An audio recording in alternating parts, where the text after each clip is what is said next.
আসসালামু আলাইকুম, স্বাগত চ্যানেল আই সংবাদে। সংবাদ কক্ষ থেকে আপনাদের সাথে আছি আমি আনিকা জাহিন। বিস্তারিত সংবাদের শুরুতেই জানিয়ে দিচ্ছি ফ্রেশ আটা ময়দা সুজি সংবাদ শিরোনামগুলো। ওসমান হাদি সিঙ্গাপুরে রাতে মারা গেছেন, দেশ জুড়ে শোক, খুনিদের গ্রেফতার ও বিচারের দাবিতে বিক্ষোভ প্রতিবাদ। জাতির উদ্দেশ্যে ভাষণে শনিবার রাষ্ট্রীয় শোক ঘোষণা করে সবাইকে ধৈর্য ও সংযম বজায় রাখতে প্রধান উপদেষ্টার আহ্বান। শহীদ হাদির আদর্শ ও ত্যাগকে শক্তিতে পরিণত করতে হবে মন্তব্য। 25শে ডিসেম্বর বেলা 11:55 ঢাকায় পৌঁছাবেন তারেক রহমান। জনদুর্ভোগ না হয় এমন স্থানে সংবর্ধনা দেবে বিএনপি। বেগম খালেদা জিয়ার স্বাস্থ্যের অবস্থা অপরিবর্তিত বললেন ডাক্তার জাহিদ। চিকিৎসা গ্রহণ করতে পারছেন জানিয়ে দোয়া কামনা।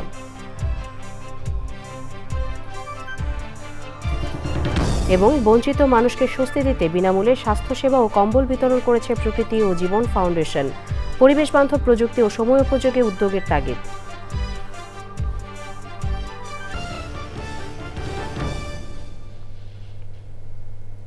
সংবাদ শিরোনামগুলো জানাচ্ছিলাম। এখনকার সংবাদ আয়োজন একই সঙ্গে চ্যানেল আইয়ের ইউটিউব চ্যানেল এবং চ্যানেল আইয়ের ওটিটি প্ল্যাটফর্ম আই স্ক্রিনে লাইভ স্ট্রিম হচ্ছে।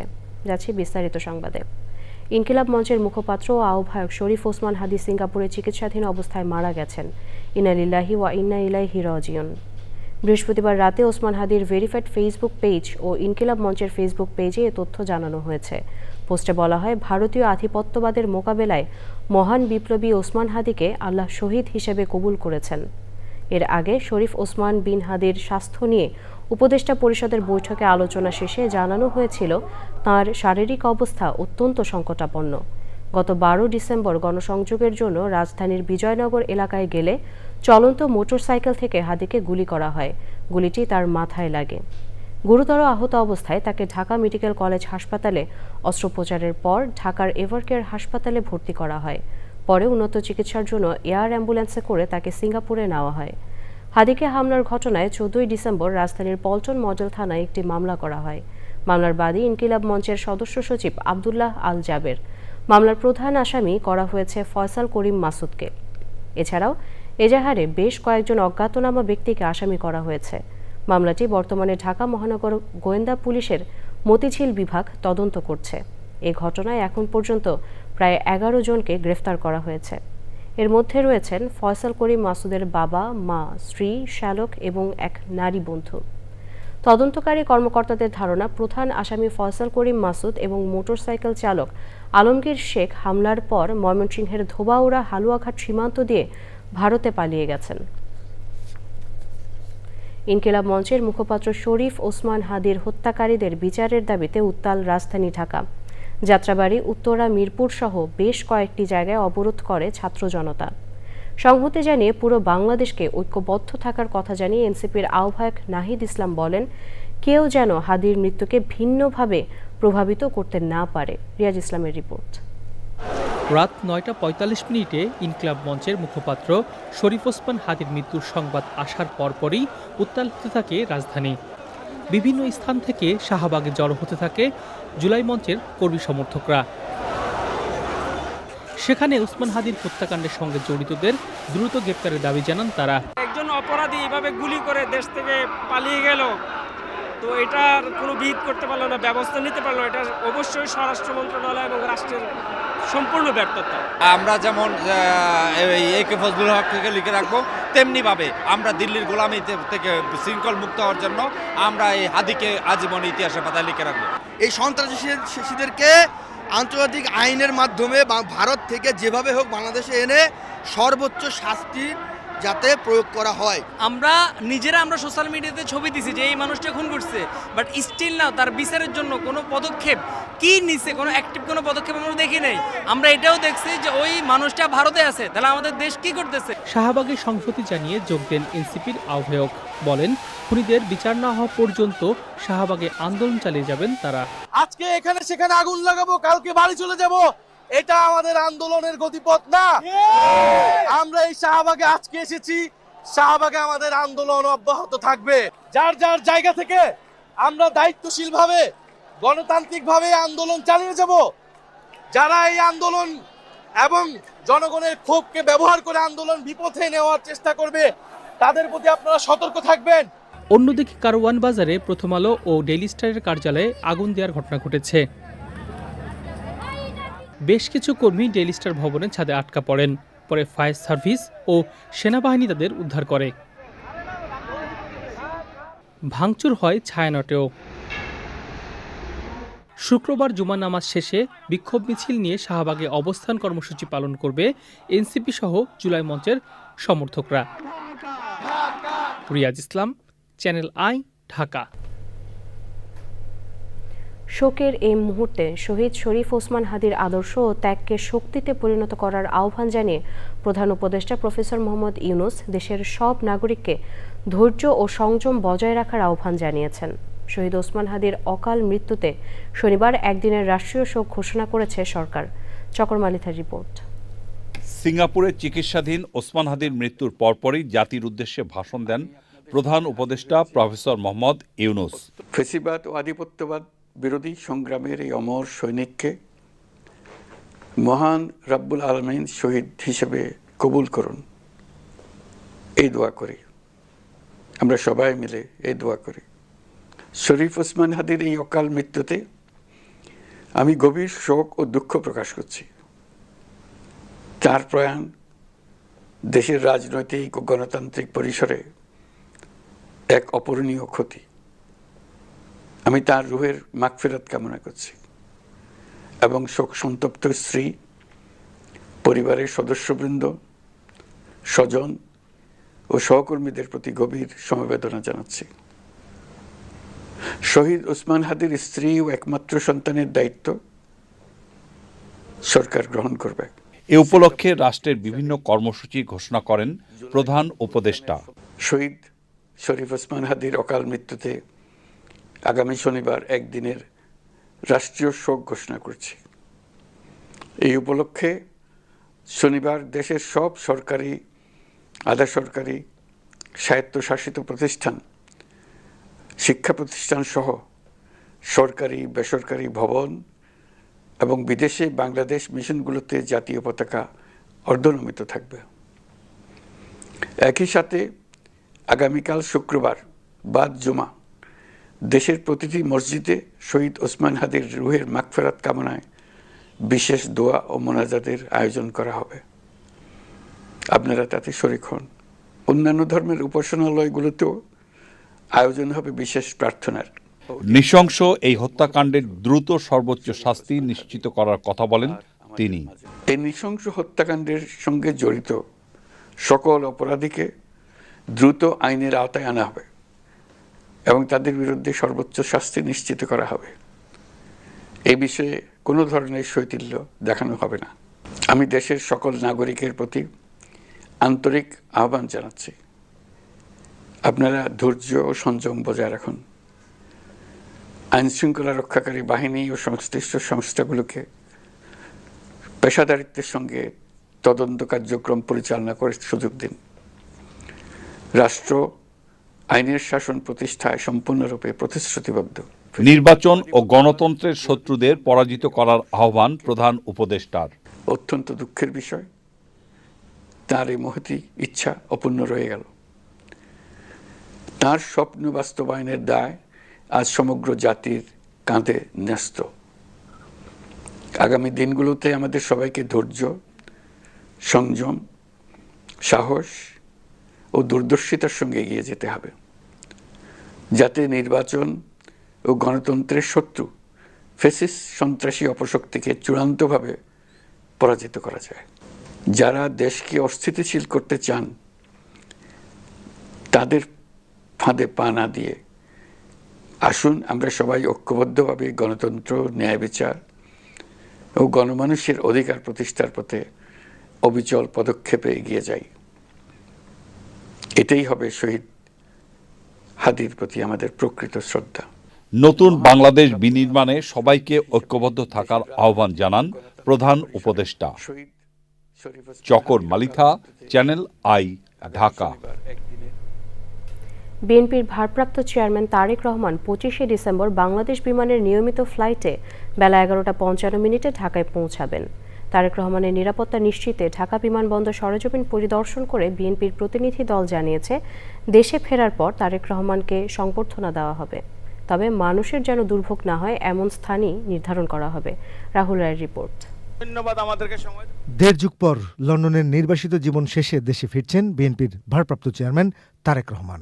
গুলশানে কোন বাসায় থাকবেন, চেয়ারপারসনের গুলশান কার্যালয়ে তিনি বসবেন, এসবই চূড়ান্ত। তাকে স্বাগত জানাতে বিএনপির স্থায়ী কমিটির সদস্য সালাউদ্দিন আহমেদকে আহ্বায়ক ও সিনিয়র যুগ্ম মহাসচিব রুহুল কবির রিজভীকে সদস্য সচিব করে কমিটিও করা হয়েছে।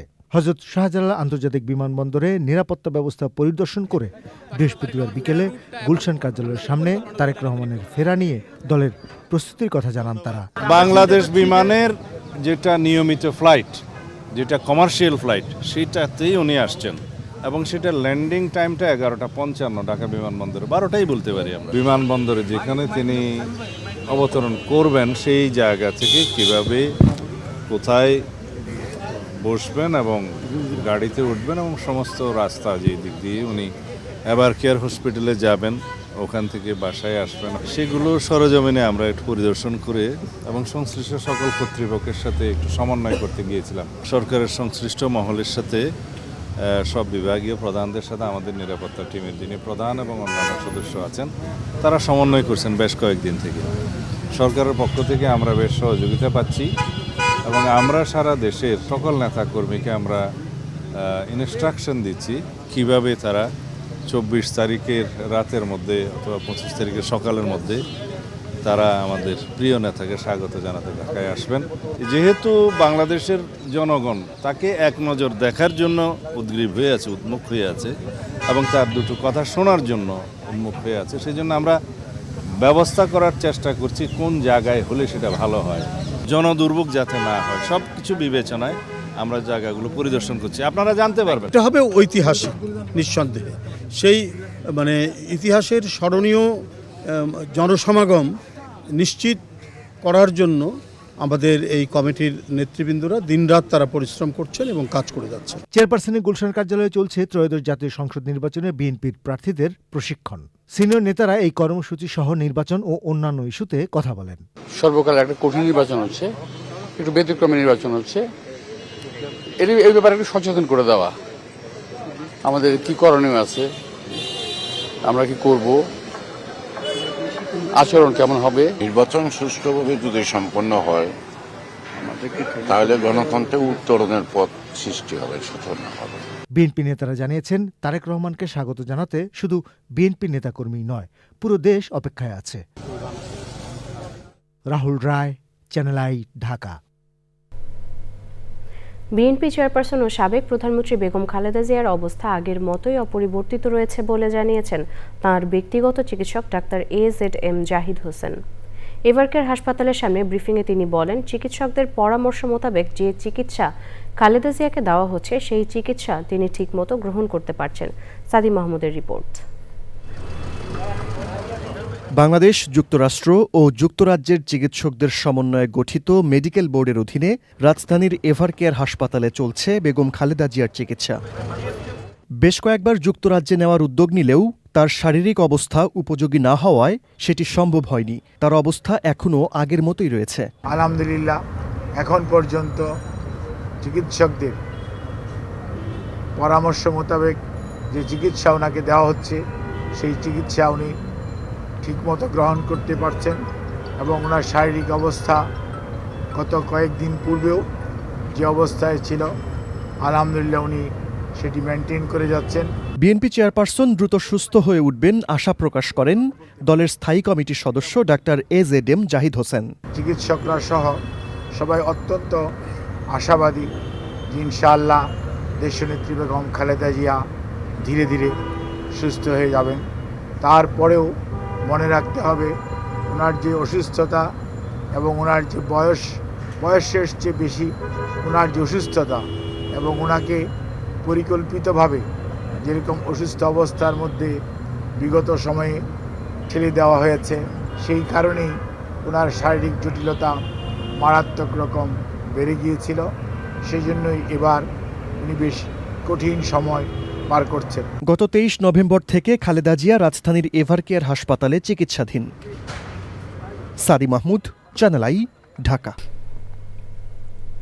এবার জাতীয় সংসদ নির্বাচন 2026।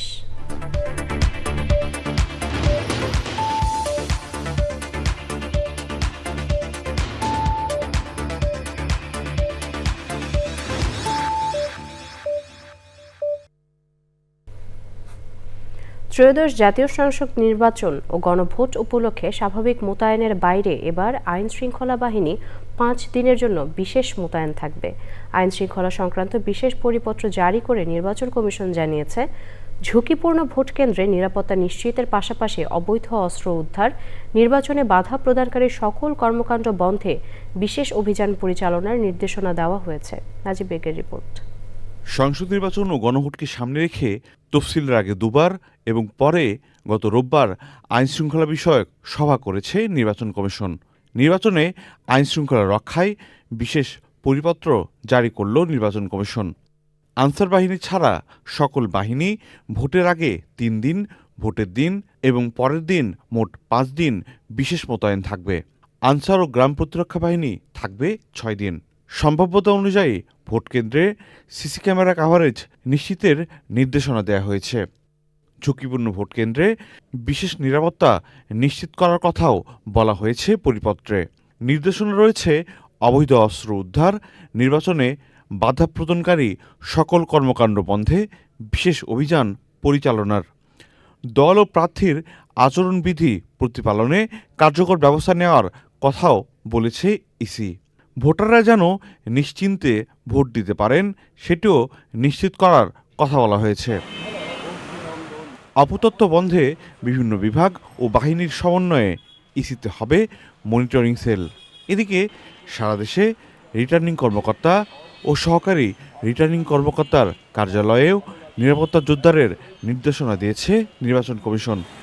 নাজিব বেগ, চ্যানেল আই, ঢাকা। এবারে অন্যান্য সংবাদ। অকাল নদী ভাঙন, ফি বছরের বন্যা ও প্রতিকূল জীবন জীবিকার বিচ্ছিন্ন জনপদ টাঙ্গাইলের নাগরপুরের চর পাইকশা।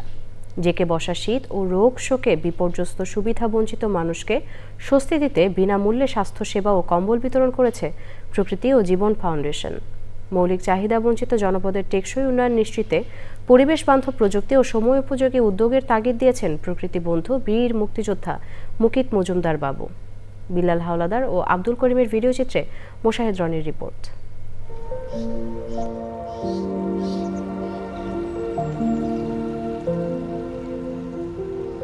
টাঙ্গাইলের নাগরপুরের ভোতের মোড়। বিস্তৃত বালুচর ও যমুনা পেরিয়ে বিচ্ছিন্ন জনপদ চর পাইকশা।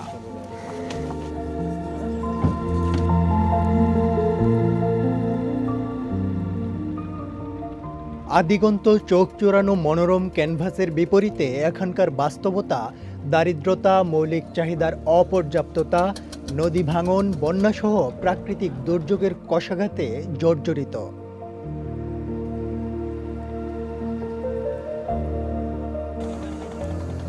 পঞ্চম শিল্প বিপ্লব কিংবা হাল আমলের আধুনিক সকল ব্যবস্থাপনা ও এখানকার মানুষের বাস্তবতার দূরত্ব যেন আলোকবর্ষ সম।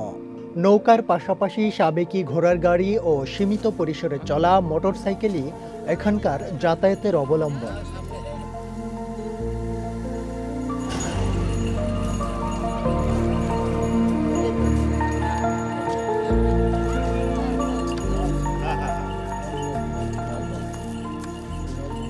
চর পাইকশার সুবিধাবঞ্চিত মানুষকে স্বস্তি ও উষ্ণতার বার্তা দিতে প্রকৃতি ও জীবন ফাউন্ডেশনের অভিযাত্রা।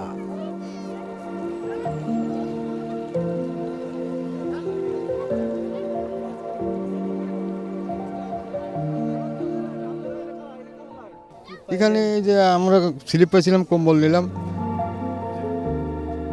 তাই এরা দোয়াতে আমাকে দিতে আসে, 11 জনে আল্লাহ জানি হাত পূরণ করে দেয়। জেকে বসা শীত ও ঠান্ডাজনিত রোগে বিনামূল্য চিকিৎসা সেবা, ওষুধ ও কম্বল পেয়ে আপ্লুত চরবাসী। শরীর ব্যথা, শরীর খুব দূরে হাঁটতে পারি না, পাখা পরি, ঠান্ডা আছে, একটু হালকা জ্বরও আছে।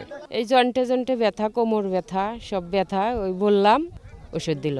চোখে ঝাপসা ঝাপসা দেখি, চোখ চুলকায়। এখানে তো ওষুধ দিতেছে, ডাক্তার আছে, কম্বল দিতেছে। অকাল নদী ভাঙন ও মৌসুমি বন্যায় ক্ষতিগ্রস্ত চর পাইকসার জীবন জীবিকার সুরক্ষায় সরকারি বেসরকারি উদ্যোগের পাশাপাশি জনসম্পৃক্ততার বাধ্যবাধকতা তুলে ধরেন প্রকৃতিবন্ধু বীর মুক্তিযোদ্ধা মুকিত মজুমদার বাবু। আমরা প্রতি বছর প্রকৃতিজন ফাউন্ডেশনের স্বাস্থ্যসেবা কেন্দ্রের মাধ্যমে চরাঞ্চলের যে দুস্থ মানুষ যারা বসবাস করেন তাদের জন্য শীতবস্ত্র, চিকিৎসা সেবা এবং বিনামূল্যে ওষুধ দেওয়ার ব্যবস্থা করি। এই মানুষগুলো এত দুরবস্থায় থাকেন যে পরিবেশ প্রকৃতির ব্যাপারটা হয়তো সেভাবে মাথায় রাখতে পারেন না, এবং এখানে কিছু ন্যাচারালি অনেক কিছু হয়, যেমন কাশবন, নলবন হয়। যখন এটা সেসব অবস্থায় থাকে তখন আগুন দিয়ে কিন্তু এগুলোকে জ্বালিয়ে দেন। এভাবে যদি ওনারা জ্বালিয়ে দেন বা কেটে ফেলেন তাহলে যে পাখিগুলো আছে তারা কিন্তু তাদের খাদ্যের অভাব হবে এবং তাদের বাসস্থানের অভাব হবে। আমরা এই মেসেজটাও তাদের দেই যে পরিবেশ প্রকৃতির ব্যাপারটাও যেন তারা মাথায় রাখে। চর পাইকসার অর্থনীতি কৃষি ও মৎস্য খাতে সমৃদ্ধ হলেও প্রাকৃতিক দুর্যোগ বারবার বাধাগ্রস্ত করছে প্রবৃদ্ধি। যেহেতু দুর্গম এলাকা, ইলেকট্রিসিটি নাই, খুবই লিমিটেড ফ্যাসিলিটির মধ্যে ওনারা বসবাস করেন। আমরা কেউ ভালো থাকছি আর কে একেবারেই মানবেতর জীবনযাপন করছে, এই জায়গাটার কিন্তু একটা সমন্বয় হওয়া দরকার। সরকার যদি এগিয়ে না আসে, আসলে প্রাইভেট সেক্টর থেকে কিন্তু সব করা সম্ভব নয়। সরকারের নানা কর্মকাণ্ড মাধ্যমে এবং যারা প্রাইভেট সেক্টরে আছে তারা সবাই যদি এক হয় তাহলেই আমার মনে হয় এই ধরনের চরাঞ্চলে যারা মানবতর জীবনযাপন করছেন কিংবা একেবারে মিনিমাম ফ্যাসিলিটির মধ্যে বসবাস করছেন তাদের কষ্টটা লাঘব হবে এবং তারা একটা সুস্থ ভালো জীবন পাবে। এই জনপদের টেকসই অগ্রযাত্রা নিশ্চিততায় স্থায়ী নদী রক্ষা বাঁধ এবং উন্নত যোগাযোগ ব্যবস্থা নিশ্চিতের তাগিদ বিশেষজ্ঞদের।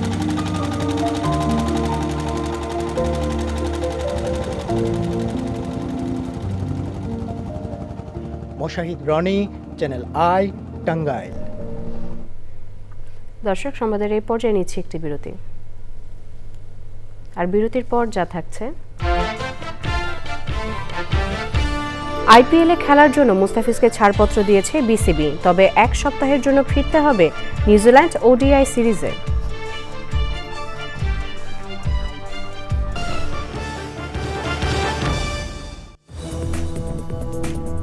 বিরতির পর স্বাগত আরও একবার চ্যানেল আই সংবাদে। বছরের শেষ প্রান্তে এসে হোয়াইট হাউসে এক বিরল সান্ধ্যকালীন ভাষণে দ্রব্যমূল্যের ঊর্ধ্বগতির জন্য সাবেক প্রেসিডেন্ট জো বাইডেনকে দায়ী করলেন মার্কিন প্রেসিডেন্ট ডোনাল্ড ট্রাম্প। সেই সঙ্গে দ্রব্যমূল্য স্থিতিশীলতার জন্য তার প্রশাসন দাবিদার বলেও জানান তিনি। যদিও রয়টার্সের এক জরিপে দেখা গেছে ট্রাম্পের অর্থনীতি নিয়ন্ত্রণে মার্কিনীদের সমর্থন দিন দিন কমছে। বক্তব্যের শুরুতেই তিনি বলেন, 11 মাস আগে এক বিশৃঙ্খল অবস্থায় সব পেয়েছিলেন তিনি, এখন তিনি সব ঠিক করেছেন। চলতি বছর সীমান্ত নিরাপত্তা জোরদার, অভিবাসী নিয়ন্ত্রণ এবং দ্রব্যমূল্য কমানো থেকে শুরু করে প্রশাসনের উদ্যোগের সাফল্য নিয়ে কথা বলেন ট্রাম্প। সবকিছুর দাম এখনও বেশি স্বীকার করলেও সব দোষ তিনি বাইডেনের কাঁধে চাপিয়ে দেন। ডোনাল্ড ট্রাম্প দ্বিতীয় মেয়াদে প্রেসিডেন্ট হওয়ার পর এক জরিপে দেখা যায় বাইডেনের সময়ে উচ্চ মুদ্রাস্ফীতি ট্রাম্পকে জয়ী হতে সহায়তা করেছে। তবে চলতি বছর ট্রাম্পের আরোপিত শুল্ক নীতি অর্থনীতিতে নতুন করে অনিশ্চয়তা সৃষ্টি করেছে এবং বাজারে দামের ঊর্ধ্বগতি ঘটিয়েছে। এবারে কৃষি সংবাদ।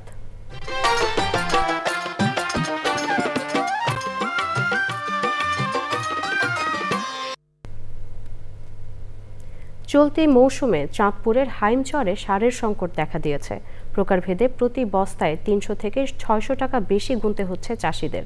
জমিতে সার দিতে গিয়ে দিশেহারা হয়ে পড়েছেন কৃষক। কৃষি বিভাগের দাবি, সারের কোনো সংকট নেই। চাঁদপুর প্রতিনিধি মোর্শেদ আলমের পাঠানো তথ্য ও ভিডিও চিত্রে থাকছে আল মুকসিদের রিপোর্ট। মৌসুমের শুরুতে কৃষক জমিতে ধান, আলু ও শীতকালীন সবজি চাষ করলেও সারের দাম বৃদ্ধি ও সংকটের কারণে জমিতে সার দিতে পারছেন না। ভরা মৌসুমে সারের সংকটে দিশেহারা হয়ে পড়েছেন হাইমচর উপজেলার কৃষক। সংকটের কারণে খোলা বাজারে সব ধরনের সার সরকার নির্ধারিত দামের চেয়ে বেশি দামে বিক্রি হচ্ছে। সাদা সার বেচে 35 টাকা, লাল সার বেচে 30 টাকা। সারের দাম আগের থেকে অনেক বেশিও নেই। মরে যাইব কৃষক, এইভাবে কৃষি বাস করতে হইতো না, তো দেশ উন্নতি হইব করতে। কৃষকের কৃষকের ফসলের তো দেশ রক্ষা। গত বছর গৃহস্থী করছিস, সারের দাম ছিল 1400 1450, এইবার সারের দাম 2000 টাকা।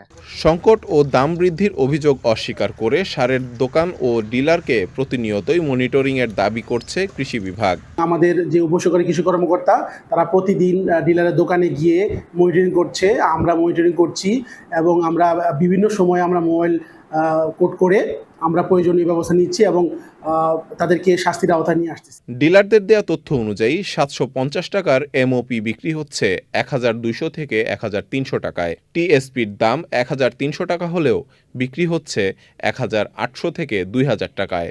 আর 1200 টাকার ইউরিয়া বিক্রি হচ্ছে 1300 থেকে 1400 টাকায়। আল মুকসিদ, চ্যানেল আই। এবার প্রকৃতি সংবাদ।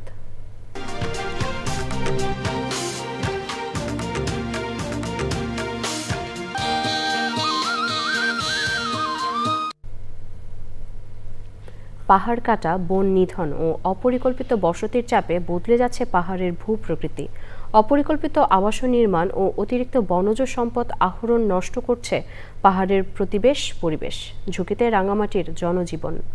পাহাড় পরিবেশ রক্ষা এবং টেকসই ব্যবস্থাপনা নীতিমালা, কঠোর আইন প্রয়োগ এবং জনসচেতনতায় গুরুত্বারোপ পরিবেশবাদীদের। রাঙামাটি প্রতিনিধি মনসুর আহমেদের তথ্য ও ভিডিওচিত্রে আফরোজা হাসির রিপোর্ট। পার্বত্য জেলা রাঙামাটি, নাম শুনলেই চোখে ভাসে সবুজ পাহাড়, কাপ্তাই লেক আর নৈসর্গিক সৌন্দর্যের ঝর্ণা।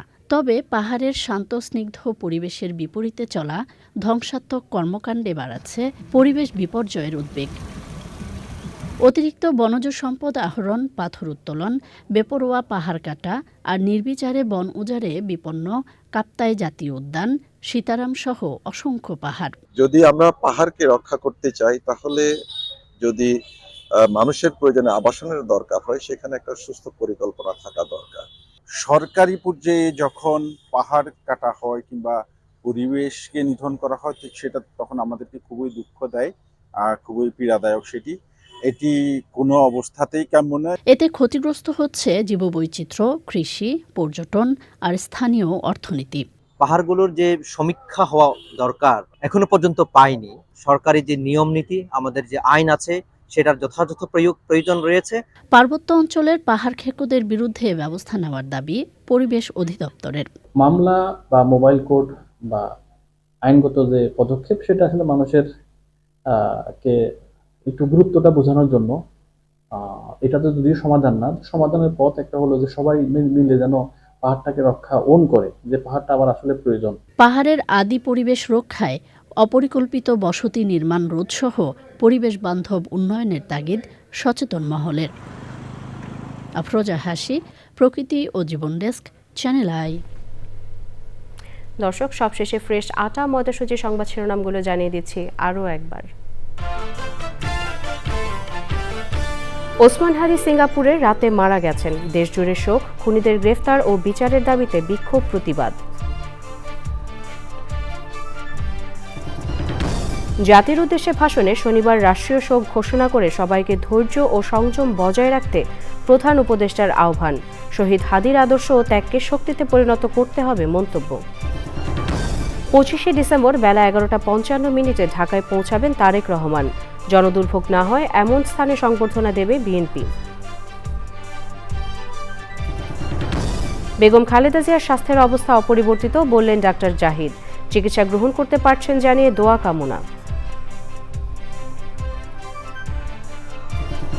এবং বঞ্চিত মানুষকে স্বস্তি দিতে বিনামূল্যে স্বাস্থ্যসেবা ও কম্বল বিতরণ করেছে প্রকৃতি ও জীবন ফাউন্ডেশন।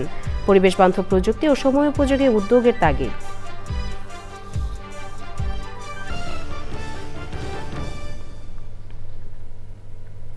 দর্শক, চ্যানেল আই সর্বশেষ সংবাদ জানতে ভিজিট করুন channelionline.com এ। যুক্ত থাকুন আমাদের সোশ্যাল মিডিয়া প্ল্যাটফর্মগুলোর সাথে। পরবর্তী শীর্ষ খবর দেখার আমন্ত্রণ রইল। এতক্ষণ সাথে থাকার জন্য সবাইকে ধন্যবাদ।